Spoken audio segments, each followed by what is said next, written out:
بولتے ہوئے قرآن کے سر پہ ضربت لگ گئی. گرتی ہوئی تلوار ہے, اٹھتا ہوا علی کا سر ہے. میرے دوستوں, میرے بزرگوں, میرے بھائیوں, میرے بچوں, حسین بہت بڑے صابر ہے نا.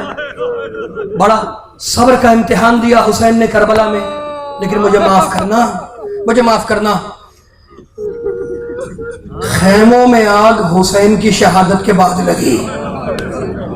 شہیدوں کے سر حسین کی شہادت کے بعد کاٹے گئے. لیکن تمہیں علی یاد ہے؟ علی زندہ ہے اور بی بی کی پسلیاں ٹوٹ گئی.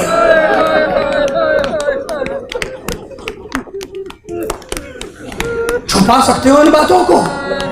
علی زندہ ہے اور علی کے گھر کے دروازے کو جلا دیا گیا. کتنی بڑی مصیبت ہے علی کی.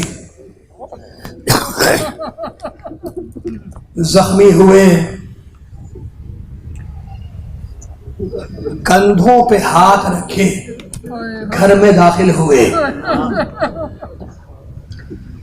زینب کو دیکھا, کہا زینب نبی زادیاں ایسے نہیں روتی, صبر کرو بیٹی. آج بابا کے زخمی سر کو دیکھ رہی ہو, کل نوکے نیزہ پہ بھائی کے سر کو دیکھو گی. راوی کہتا ہے کہ دونوں بیٹوں کے کندھوں پہ ہاتھ رکھے علی گھر میں داخل ہوئے. صحن خانہ میں فرش بچھایا, بستر لگایا, علی کو اس بستر پہ لٹا دیا. جراح آیا اور آنے کے بعد اس نے علی کے سر کا زخم دیکھا. زبان سے کچھ نہیں کہا, اپنا امامہ اتار کے زمین پہ پھینک دیا. جب کسی نے پوچھا, اصرار کیا, تو ہاتھ جوڑ کے کہنے لگا آل رسول یہ زخم اچھا نہیں ہوگا.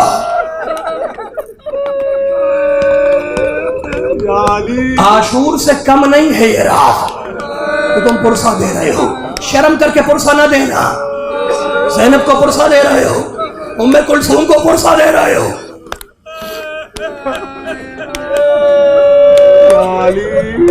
بستر پہ لیٹ گئے. 20ویں کا دن آیا. علی کے دوست, علی کے صحابی علی سے ملاقات کے لیے آتے گئے, اور علی سب کو نصیحت کرتے گئے. نیکی کی راہ پہ چلتے رہنا, نماز کو اول وقت ادا کرنا, حج کرتے رہنا, اور بس علی کو جی بھر کے دیکھ لو. اب علی کو محشر کے دن دیکھو گے. اور وہ جملہ کہا, جملہ سنو, وہ جملہ کہا جو تمہیں یاد ہے. کہنے لگے سلونی سلونی سلونی سلونی, پوچھو جو پوچھنا چاہتے ہو علی سے پوچھ لو. لیکن اس کے بعد ایک جملہ علی نے اور کہا جو زندگی میں کبھی نہیں کہا. کہنے لگے پوچھو لیکن کم پوچھنا, علی بہت کمزور ہو گیا ہے. اب علی میں طاقت نہیں ہے, کم پوچھنا. حجر ابن عدی نے علی کا مرثیہ علی کی زندگی میں علی کو سنایا. یہ پہلی مجلس ہے علی کی, علی کی زندگی میں علی کا مرثیہ علی کو سنایا. چاہنے والا ہے حجر علی کا, مرثیہ سنایا.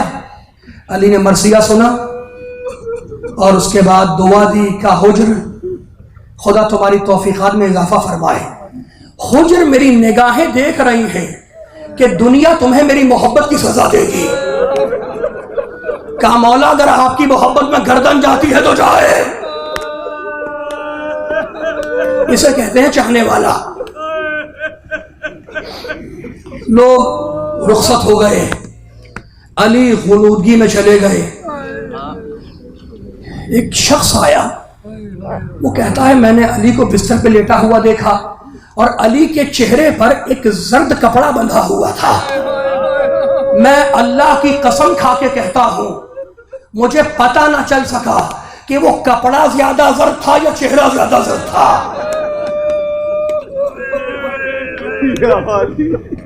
लोग रुखसत हो गए, 20वीं का दिन गुजर गया, 21वीं की रात आई, जिस रात में हम और तुम बैठे हुए पुरसा दे रहे हैं। ये रात आई, जुमला सुनो मेरे दोस्तों, मेरे बुजुर्गों, ये रात है 21वीं की रात आई। अली का भरा हुआ घर है, सारे बच्चे अली को घेर के बैठ गए। अली ने हसन को दाएं तरफ बैठाया और सारे बच्चों को हसन के हवाले किया। कहा हसन आज से इनके जिम्मेदार तुम हो, ये सारे बच्चे मैंने तुम्हारे हवाले किए। एक मर्तबा अली ने एक एक का चेहरा देखना शुरू किया, जब सबको देख लिया तो पुकार के कहने लगे मेरा हुसैन कहाँ है? उस मजमे में हुसैन नहीं है, मेरा हुसैन कहाँ है? हसन जाओ मेरे हुसैन को तलाश करके लाओ। जुमले सुनो मेरे दोस्तों, मेरे बुजुर्गों। हसन चले ढूंढते हुए, एक हुजरे से दूसरे हुजरे में, दूसरे हुजरे से तीसरे हुजरे में, देखा एक तारीख हुजरे में हुसैन बैठे हुए रो रहे हैं और इतनी शिद्दत से रो रहे हैं कि जबान बाहर है। भाई को सीने से लगाया, लेकर बाप के पास आए। जुमला सुनो, अली ने हुसैन को देखा और कहा बेटे हुसैन तसल्ली कर, बेटे हुसैन सब्र कर। कहा बाबा कैसे सब्र करूं? मिन अजले का तअल्लमतुल बुका। जुमला सुनो हुसैन का, मिन अजले का तअल्लमतुल बुका। बाबा जब नाना का इंतकाल हुआ तो आपने तसल्ली दी, जब अम्मा दुनिया से गई तो आपने तसल्ली दी, जब आप दुनिया से जाएंगे तो मेरे सर पे हाथ कौन रखेगा?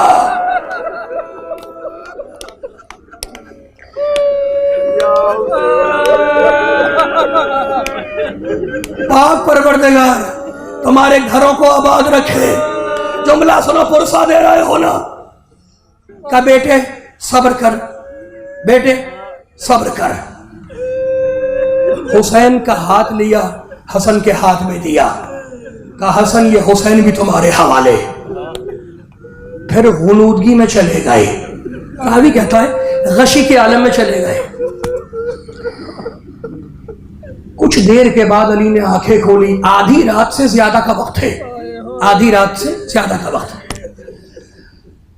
अली ने आंखें खोली, देखा किसी बीबी की सिसकियों की आवाज आ रही है। पुकार के कहा ये कौन है? उम्मुल बनीन आगे बढ़ी। कहा उम्मुल बनीन बात क्या है? ये तुम रो क्यों रही हो?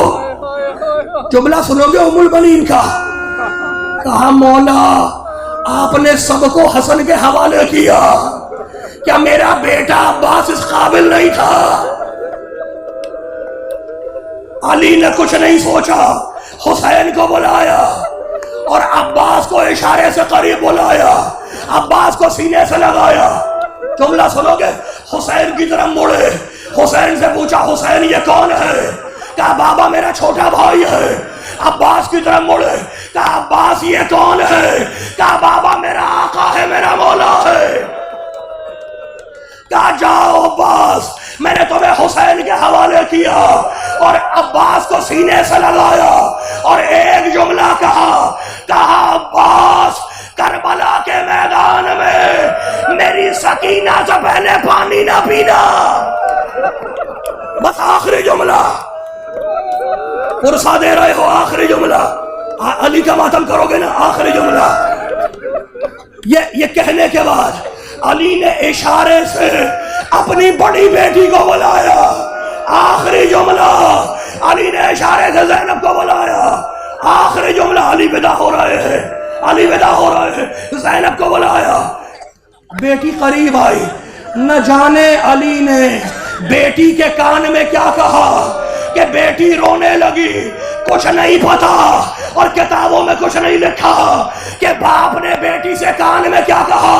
ये राज उस दिन खुला कि जब अली की बड़ी बेटी ज़ैनब दरवाजे शाम पर बैठ गई और सज्जाद ने पूछा फूफी अम्मा क्या आप थक गई? फूफी अम्मा क्या आप थक गई? क्या नहीं बेटे, 21वीं रमजान की रात को मेरे बाबा ने